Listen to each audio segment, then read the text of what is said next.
하나님의 크신 사랑과 은총이 여러분의 삶에 함께 하시기를 빕니다.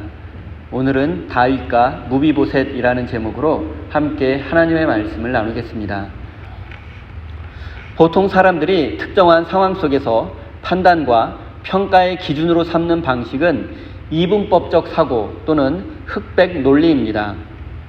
먼저 이분법적 사고의 사전적 의미는 여러 가지 가능성과 방법이 있음에도 두 가지의 가능성에 한정해 사고하는 사고의 오류를 말합니다. 보통 대상 전체를 둘로 나누어서 생각하는 논리적 방식입니다. 그리고 흑백 논리는 모든 문제를 흑과 백, 선과 악, 내 편이 아닌 적이라고 구분하여 생각하는 방식입니다. 하지만 우리는 인생을 살면서 세상살이를 흑과 백으로만 규정할 수 없음을 깨닫게 되고 경험하게 됩니다.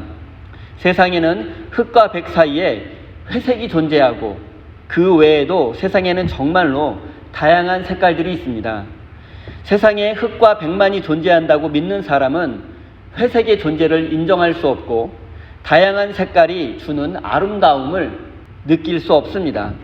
오늘 본문 말씀에는 흑백 논리의 오류에 빠지지 않고 제3의 길을 찾아낸 다윗의 이야기가 기록되어 있습니다. 다윗은 요나단과 깊은 우정을 나눈 사이였습니다.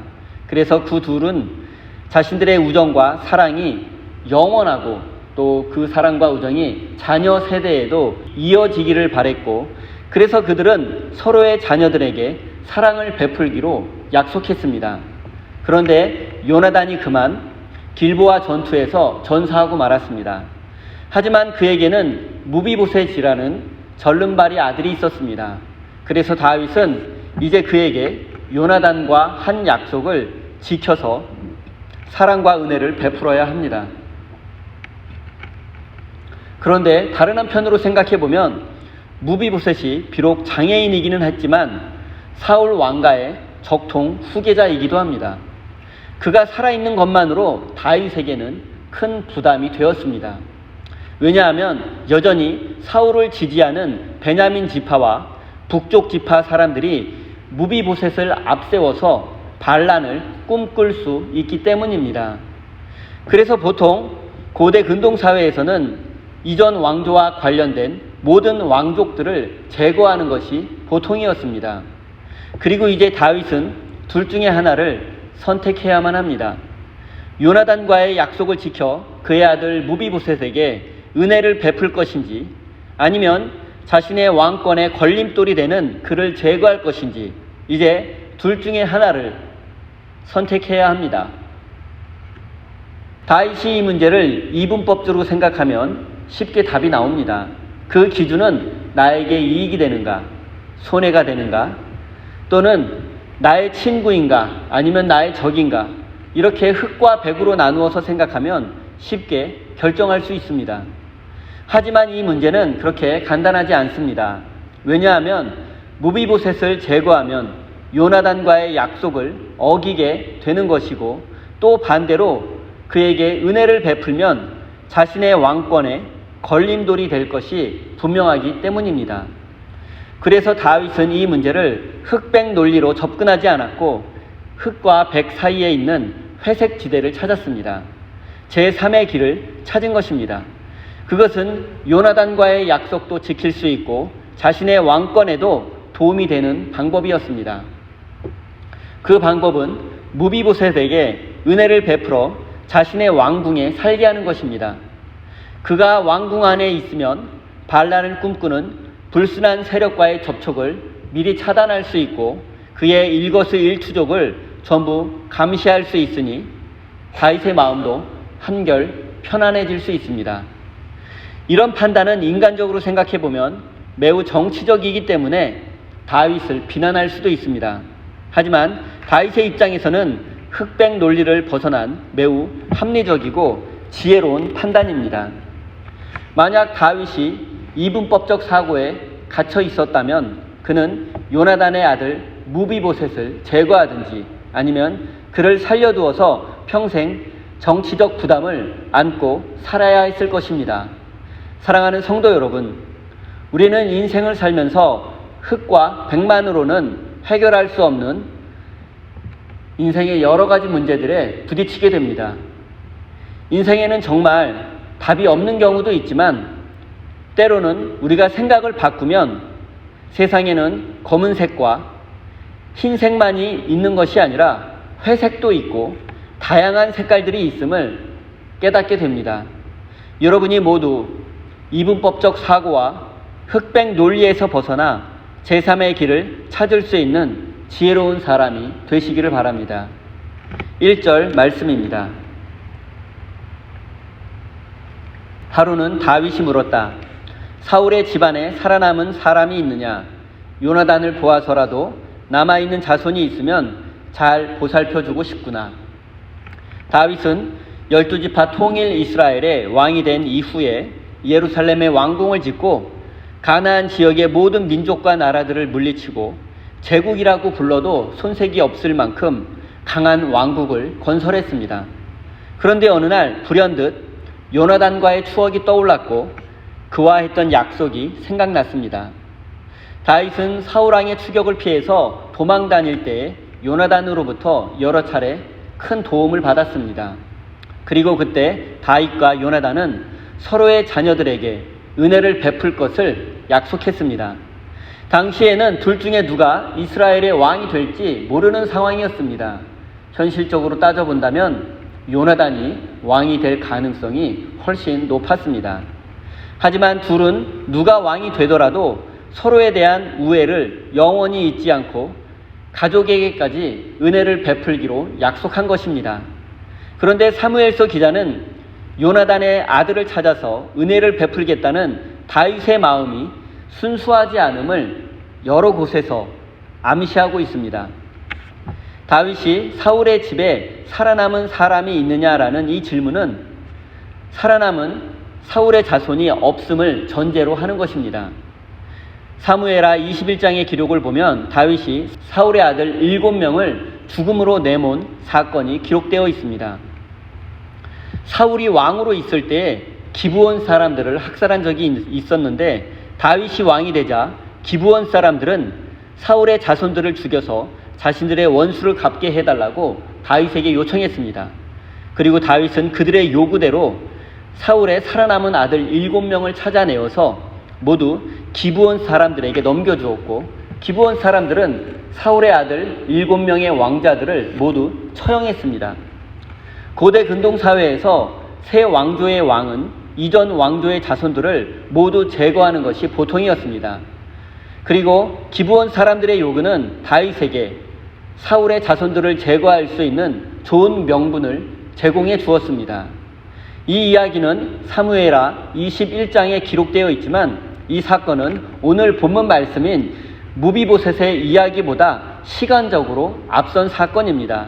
따라서 살아남은 요나단의 아들이 있다면 은혜를 베풀고 싶다고 말했던 다윗은 아마도 살아남은 아들이 없을 것이라고 생각했을 것입니다. 즉 이때까지 다윗은 무비보셋의 존재를 알지 못했습니다. 다윗은 이미 살아남은 사울의 아들들을 모두 찾아내어서 기브온 사람들에게 넘겨주었고 기브온 사람들은 그 왕자들을 모두 처형했기 때문에 요나단의 아들 무비보셋이 살아남았을 것이라고 생각하지는 못했을 것입니다. 2절과 3절입니다. 마침 사울의 집안에서 종노릇하는 시바라는 사람이 있어서 사람들이 그를 불러 다윗에게로 데리고 왔다. 왕이 그에게 내가 시바냐 하고 물으니 그러합니다 하고 그가 대답하였다. 왕이 물었다. 사울의 집안에 남은 사람이 없느냐? 있으면 내가 하나님의 은총을 그에게 베풀어 주고 싶다. 그러자 시바가 왕에게 대답하였다. 요나단의 아들이 하나 남아 있습니다. 두 다리를 접니다. 다윗이 살아남은 사울의 자손을 찾자 신하들은 과거 사울의 집안의 종이었던 시바를 찾아서 다윗 앞으로 데려왔습니다. 다윗은 그에게 사울 집안에 살아남은 자가 있다면 은혜를 베풀고 싶다고 했고 시바는 다리를 저는 요나단의 아들이 한 명 있다고 대답했습니다. 그 아들의 이름은 무비보셋입니다. 시바가 다윗에게 무비보셋이라는 이름을 말하지 않고 다리를 저는 장애인이라고만 소개한 것은 무비보셋이 다윗에게 전혀 위협이 되지 않는 인물임을 강조하는 것입니다. 이제 무비보셋이 지금까지 어떤 인생을 살아왔을지 한번 생각해 보겠습니다. 그가 5살이었을 때 그의 아버지 요나단과 할아버지 사울은 길보아 전투에서 블레셋 군대에게 패하고 전사하고 말았습니다. 당시 블레셋 군대는 잔인하기로 유명했으니 사울 왕궁에 있던 왕족들은 두려움에 사로잡혀 패닉에 빠졌을 것입니다. 사울 왕족은 블레셋 군대의 제거 대상 1순위였기 때문에 그들은 속히 간단한 짐만을 챙겨서 도망길에 올라야만 했을 것입니다.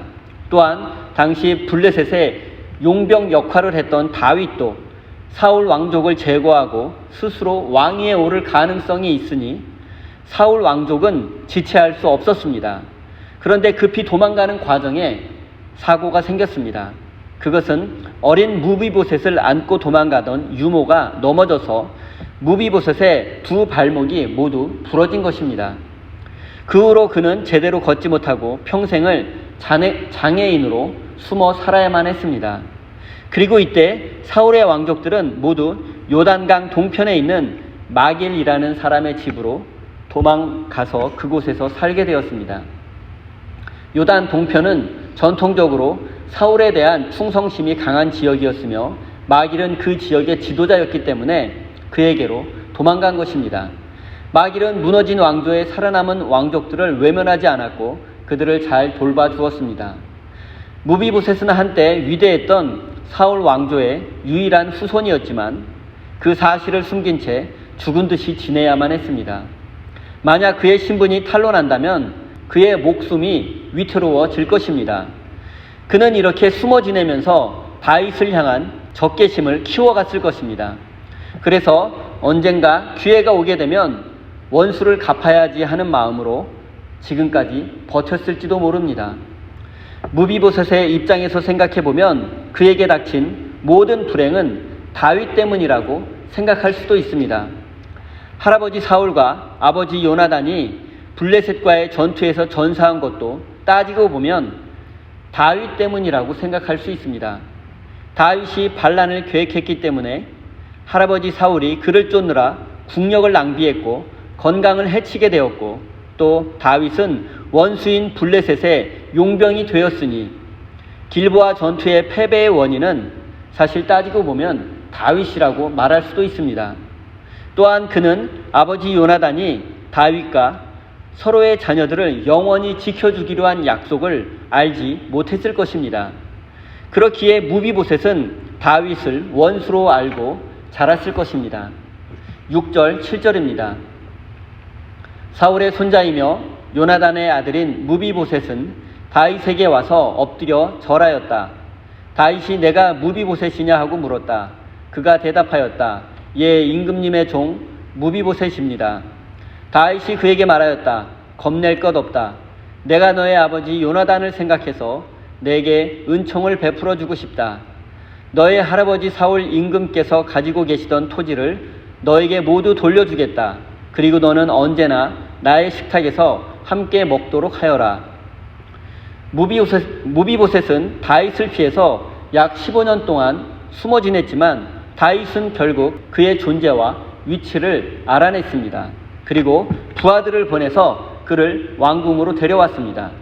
이때 무비보셋은 큰 불안과 두려움을 느낄 수밖에 없었습니다. 그의 입장에서는 오직 한 가지 해석만이 가능했습니다.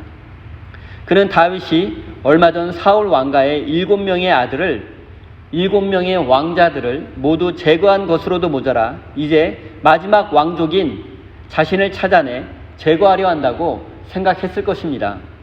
그리고 그는 이제 모든 것이 끝이 나는구나. 이제 마지막이구나. 모든 것을 체념하고 예루살렘으로 왔을 것입니다. 그가 자신을 다윗 앞에서 죽은 개라고 표현한 것에서 그가 느꼈을 비참함과 공포를 알 수 있습니다. 무비보셋은 다윗이 자신에게 은혜를 베풀려고 한다는 것을 전혀 알지 못했고 믿지 않았을 것입니다. 다윗을 마주한 무비보셋은 감히 고개조차 들지 못하고 엎드렸습니다. 그리고 다윗이 자신의 이름을 부르자 당신의 종이 여기 있다고 대답했습니다. 다윗도 무비보셋의 두려움을 느꼈는지 그에게 두려워하지 말라고 말했습니다. 내가 너의 아버지 요나단을 생각해서 은총을 베풀 것이라고 그를 안심시켜 주었습니다. 다윗이 무비보셋에게 베풀어 주겠다는 은혜는 두 가지입니다. 첫째는 할아버지 사울의 모든 땅을 돌려주겠다는 것입니다. 둘째는 앞으로 항상 왕의 식탁에서 식사할 수 있도록 배려해 주겠다는 것입니다. 지금까지 불안과 두려움 속에서 한때 아버지의 신하였던 마길의 집에서 숨어 살던 그에게 다윗이 베푸는 은혜는 그의 삶을 한순간에 뒤바꿀 수 있는 엄청난 것이었습니다.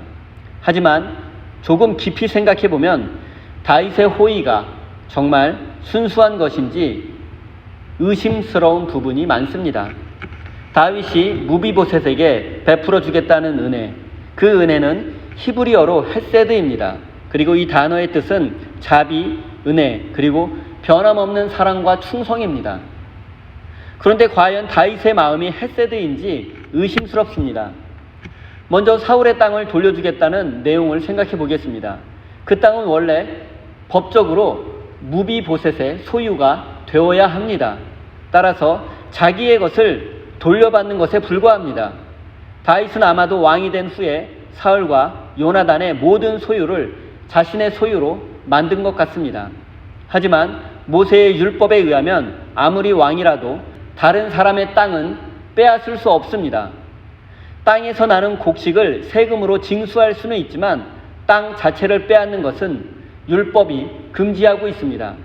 따라서 다윗은 율법에 따라 사울과 요나단의 땅을 아들인 무비보셋에게 당연히 돌려주어야 합니다.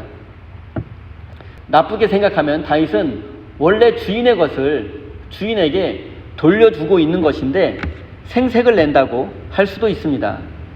그리고 다윗은 돌려준 땅을 사울의 신하였던 시바에게 관리를 맡겼습니다. 또한 그 땅에서 나는 곡식으로 무비보셋의 생활비를 감당하라고 했습니다. 그러니까 다윗은 돌려준 땅에서 나는 곡식으로 생활비를 내라고 말한 것입니다. 무비보셋이 왕궁에서 살게 되었지만 왕궁에서 지내는 생활비, 그 생활비는 다윗이 돌려준 그 땅에서 나는 곡식으로 감당을 하라고 말한 것입니다. 그러니까 왕궁에서 살게 해주겠다는 것은 공짜로 살게 해주겠다는 것이 아니라 돌려준 땅에서 나는 곡식으로 생활비를 내게 했던 것입니다. 이것은 다윗이 베푼 은혜가 공짜가 아님을 증명하는 것입니다. 하지만 이것으로 인해서 다윗이 비난받을 이유는 없습니다. 고대 근동의 왕들은 법 위에 존재했기 때문에 땅을 원래 주인에게 돌려주지 않아도 되었지만 다윗은 돌려주었습니다. 돌려주지 않는다고 해서 다윗을 비난할 사람은 아무도 없었습니다. 이것은 그 시대의 관점으로 보면 충분히 은혜라고 말할 수 있습니다. 두 번째, 왕의 식탁에서 항상 식사할 수 있도록 해주겠다라는 것은 다윗과 겸상을 의미하는 것이 아닙니다. 왕궁에서 살게 해주겠다라는 의미입니다. 그런데 과연 지금까지 숨어 살던 무비보셋이 왕궁에서 살게 되었으니 큰 은혜요, 축복일까요?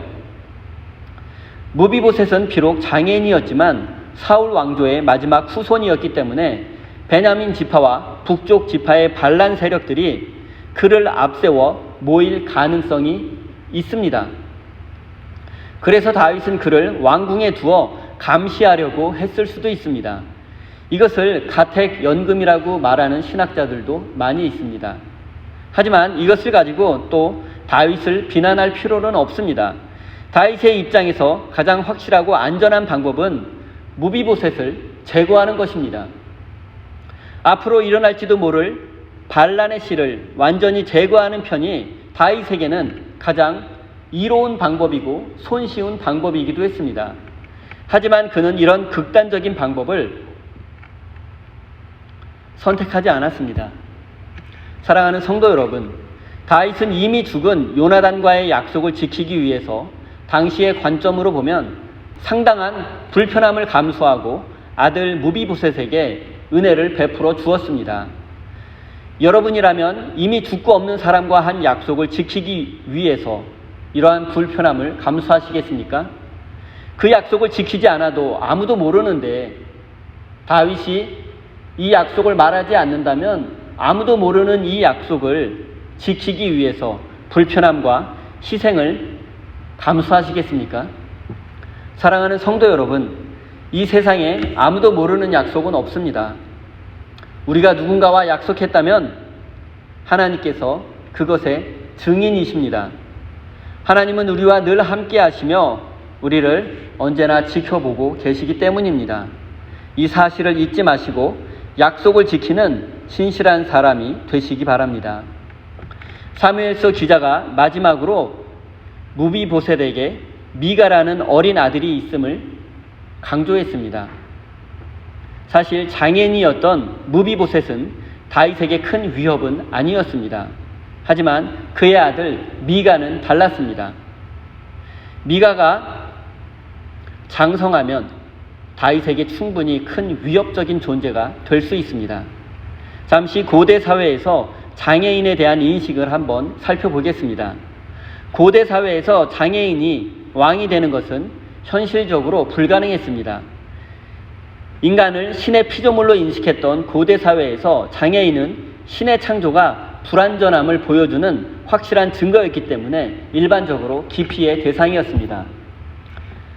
그래서 장애인들은 사람들의 눈에 띄지 않는 장소에서 살아야만 했습니다.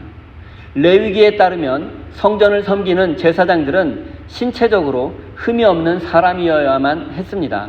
하물며 하나님의 대리 통치자로 여겨졌던 이스라엘의 왕이라면 반드시 육체적으로 흠이 없어야만 했습니다.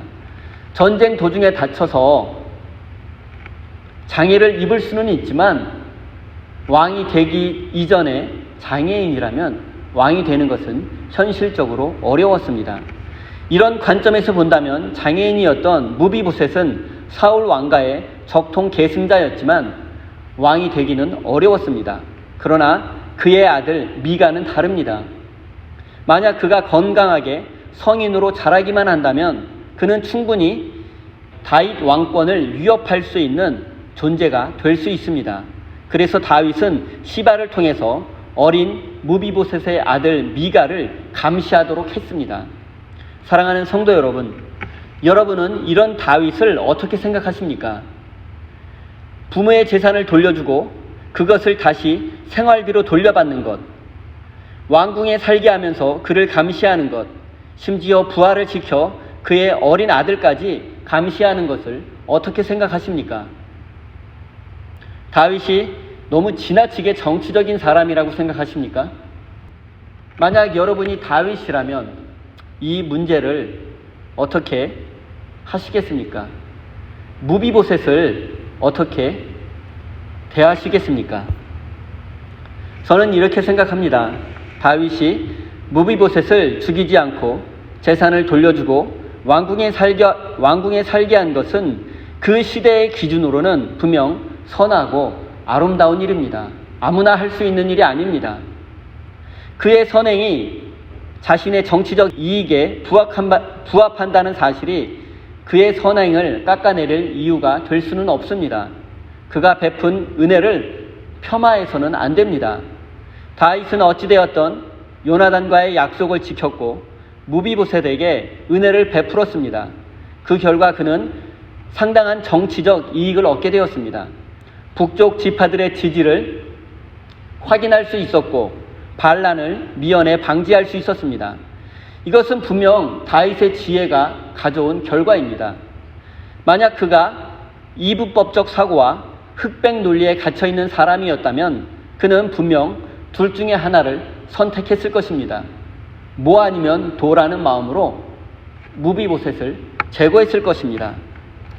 하지만 다윗은 흑백 논리에 빠지지 않았고 흑과 백 사이에서 회색 지대를 발견했고 그것을 선택한 것입니다. 그는 무비보셋을 제거하여 왕권을 강화하려고 하지 않았고 반대로 요나단과의 약속을 지켜 그를 살려두어 앞으로 있을지도 모를 반란을 방치해 두지도 않았습니다. 무비보셋을 왕궁에 살게 한 것은 다윗의 신의 한 수였습니다. 사랑하는 성도 여러분, 좌로도 우로도 치우치지 말라는 하나님의 말씀을 기억하십시오. 흑백 논리에 빠져 둘 중에 하나를 선택해야 한다는 극단주의자가 되어서는 안 됩니다. 우리 인생에는 흰색과 검은색만이 있는 것이 아니라 회색도 있고 더 아름다운 색들도 얼마든지 있습니다. 사랑하는 우리 세임교회 성도 여러분, 하나님께 지혜를 구하십시오. 그래서 어떤 상황에도 항상 최선의 길을 찾아내시고 그 길을 묵묵히 걸어가시기 바랍니다. 그렇게 지혜로운 사람이 되어서 하나님의 영광을 나타내는 거룩한 믿음의 사람이 되시기를 예수님의 이름으로 축원드립니다. 기도하겠습니다. 하나님, 오늘 다윗의 모습을 인간적으로 생각해 보면 지나치게 계산이 빠르고 정치적이다라고 말할 수도 있지만, 다른 한편으로 흑백 논리에 빨리지 않고 그 상황에서 최선의 선택을 한 그의 지혜를 볼 수 있습니다. 사랑의 하나님, 우리가 어렵고 힘들고 복잡한 선택의 갈림길에서 흑백 논리에 빠져 극단적인 선택을 하지 않도록 지켜주시고 우리에게 지혜를 주셔서 그 상황에서 최선의 선택을 할 수 있도록 인도해 주십시오. 하나님, 누군가의 선행이 결과적으로 자신에게 이익이 된다고 하여 함부로 그 선행을 비판하고 깎아내리는 어리석은 자가 되지 않도록 지켜주시고 어렵고 복잡한 상황에서도 항상 최선의 방법을 찾아낼 수 있는 지혜를 주십시오. 사랑의 하나님, 우리 세임교회 성도들이 마음을 담아 소중한 예물을 올려드립니다. 이 예물에 담긴 저들의 땀과 눈물과 믿음까지도 받아주십시오. 저들의 삶의 연장에 함께 하셔서 위로하여 주시고 힘과 능력을 더하여 주십시오. 그래서 저들의 삶에 풍성한 열매가 맺힐 수 있도록 하나님께서 축복해 주십시오. 하나님, 우리 인생은 늘 부족한 것 투성이입니다. 지혜와 결단도 부족하고 믿음도 부족합니다. 또 경제적으로 어려움을 겪는 성도들도 있습니다. 주님, 우리의 모든 상황과 형편을 아시오니 우리의 부족함을 풍성히 채워 주십시오. 그래서 늘 감사와 찬양의 제목이 넘치게 하시고 하나님의 은혜를 누리는 복된 인생이 되게 해 주십시오. 예수님의 이름으로 기도드립니다. 아멘.